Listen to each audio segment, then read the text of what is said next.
Hi, my name is Allison, but everyone calls me Allie. Please like and subscribe. Growing up, my parents were real-life superheroes. They didn't fly or shoot laser beams out of their eyes, but they saved lives daily. They both worked for Doctors Without Borders, and they traveled to remote villages worldwide to provide the best medical care. Sometimes they'd even fall sick themselves, but that never stopped them from helping people.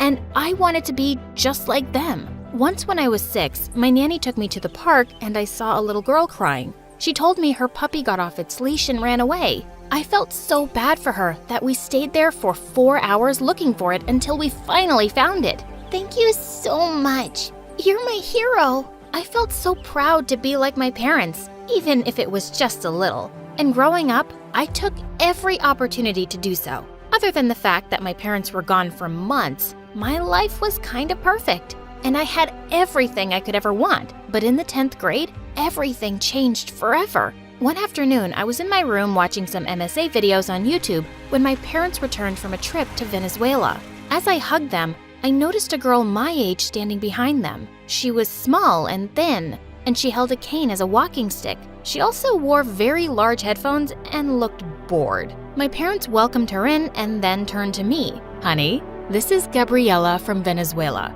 We adopted her. She's your new sister. We know this will be an adjustment, but just think of this as the new chapter for us as a family. What the heck? An adjustment? This was a bombshell. You didn't think to mention it before now? ¿Qué estás diciendo? Está hablando demasiado rápido. Does she speak any English? How am I supposed to, talk to her? ¿Puedo hacerle un dibujo si eso ayudaría? She wants to draw you a picture.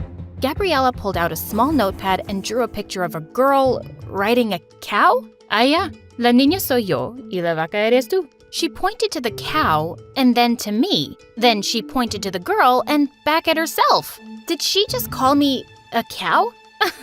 No, she's just excited for you guys to play with each other. We didn't even have an extra room, so it turned out she'd be sharing mine. My parents had lost their minds. Here, you should take my bed, and the mattress might not be that comfy. Gracias, hermana. Si te sientes incómoda, ni siquiera me importa.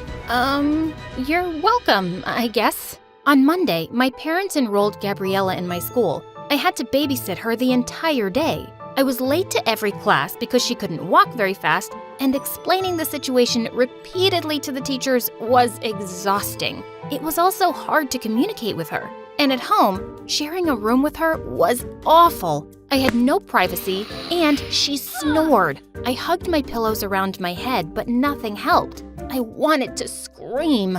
When I couldn't take it anymore, I went downstairs to sleep on the couch. I was just about to doze off when I got a text from my boyfriend Trevor. Hey, want to go out for a walk? I'm outside. We'd met a couple of months ago when we signed up for a karate class, and we'd been inseparable ever since. I quickly got dressed, making sure to be as quiet as a mouse and not wake up anyone. Then I slipped out the window and ran down the driveway. As soon as I saw him, I jumped into his arms. You will not believe the day I've had. Try me. We began walking down the street hand in hand, and I told him everything. By the time I finished my rant, he hugged me and offered to translate for me at school to make things easier with Gabriela. At least someone was on my side. When I got home, I was relieved that everyone was still sound asleep. I peeked over at Gabriela, and I noticed some papers lying underneath the bed. When I checked them, I saw she'd worked on some pretty advanced math equations. She even scribbled out the parts where the teachers had made mistakes. Wow, this girl was a genius. Suddenly, I had an idea. The school hosted a huge Math Whiz competition, and the grand prize was a full scholarship to university. If she won this, she'd be set for life. And if I helped her, maybe we'd be on better terms with each other. The next day, I signed her name up and looked for her everywhere to tell her the news. I finally found her on the playground with Trevor. When I came over, Trevor put his arm around me, and suddenly her face dropped. Okay, good, you've met. Babe, I need you to tell her some amazing news for me. I excitedly told him everything, and before he even finished translating, Gabriela exploded. ¿Hiciste qué? Wait, was she mad? Why are you butting into my business? Shut the front door. So wait, you suddenly speak perfect English? Why have you been trying to lie to us this whole time? Gabriella suddenly looked so mean. Just to bother you, because I can? And how dare you sign me up for something without even asking me? I was just trying to do something nice for you. Well, stop. I don't need anything from you. With that, she stormed off. And I was shocked. I tried to tell my parents that she'd lied about not knowing English, but they were so in love with her they didn't believe me. Come on, honey. Why would she do that? I know it's hard for everyone to adjust, but try and be more cooperative, please. Are you freaking kidding me? Whenever she was around them, she acted all sweet and innocent. But every time they left the room, she was a totally different person. Your parents didn't believe you, did they? Gosh, they're so stupid. Hey, don't talk about them like that after everything they've done for you. So what? Now they're some kind of heroes and I should worship them for saving a poor little girl like me? Well, I didn't ask for it. They just did it to feel good about themselves. As she walked off, I was stunned. This girl was really something, and she seemed to hate us all. I had to find a way to show my parents the truth. At school, I noticed that Gabby would often sneak off during lunch, so I decided to follow her one day and see what she was up to. I found her sitting in the music room by the piano. She was playing a soft tune, and I had to admit, she was really good. That's beautiful. What do you want? Answers, mostly. An apology would be nice too. You're not getting one. Can you please leave me alone? Why are you hiding out here? It's quiet, and people don't stare at me or pity me. Just then, she winced in pain, and I saw her rubbing her leg. Does it hurt a lot? All the time, but I don't want to talk about it. Okay, fine. And listen, I'm sorry for butting in about this competition, but I've seen your work, and you could actually win this thing. Think about your future. Don't do it for anyone else. Why do you even care? Believe it or not, but I think we're a lot alike. We're both stubborn, headstrong, and not easily scared of a challenge. In a perfect world, we might actually be friends. I doubt it, but I guess getting some independence won't be so bad for me. You've got nothing to lose, right? When the competition came around, Gabriella aced it. She solved all the questions and left everyone else in the dust. My parents, Trevor, and I cheered her on happily as she received her award. And later at dinner, Gabriella even confessed about lying to everyone. I'm really sorry for not being honest. I don't know what came over me. Although Mom and Dad were shocked to hear her perfect English, they accepted her apology happily. They also apologized to me, and I felt so relieved. The next week at school, she was on cloud 9. Everywhere we went, people complimented her. I even noticed her flirting with the school's heartthrob at lunch. I was glad her confidence was so much better, even though I'd noticed she'd been limping more lately.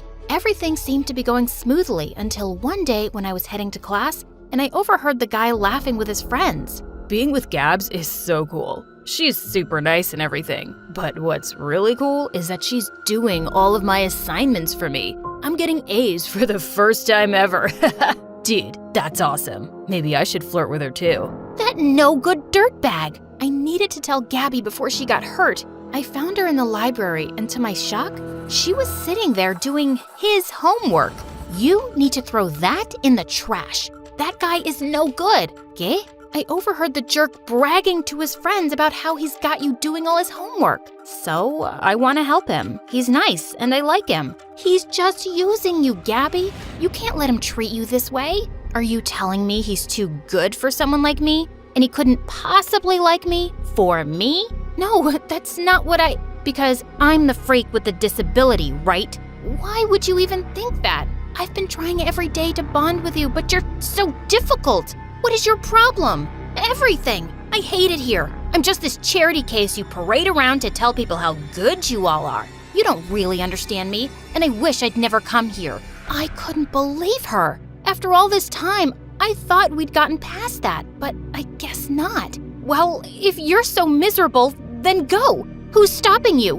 Nobody. Suddenly, Gabriella began to cry, and before I could say anything else, she stormed off. I tried looking for her once I'd cooled down, but I couldn't find her anywhere. I called Trevor, and when I told him what had happened, he came over immediately. I went too far, and I didn't mean it, really. She's just so frustrating. I think she's just hurting a lot more than she's letting on. Let's go find her. We searched for hours all over the neighborhood. Soon it started to rain like crazy, and I was so worried about her. But we finally found her sitting in the park.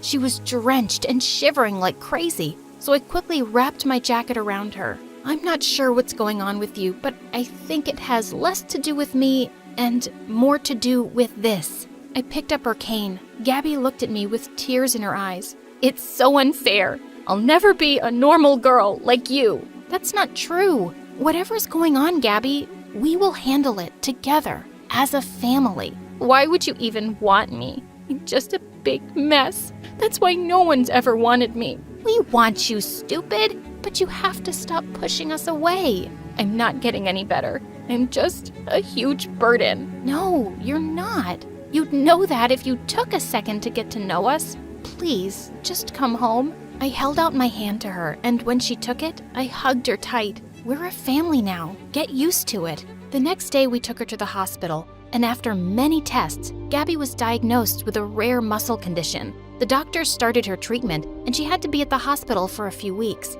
I stayed by her bedside every day, refusing to go home until she did. Don't worry, baby. We'll make sure Gabby gets the best possible treatment. She's going to be fine. She still needed months of physiotherapy, but we could finally take her home. Mom and Dad had decorated the living room with a huge sign that said, "Welcome home." Trevor was also there, and a few friends she'd made at school. Gabby looked so shocked when she saw everyone, and I could tell that she hadn't expected such a big welcome. Thank you all for this. I guess I will just have to learn to live with you all being so annoyingly affectionate.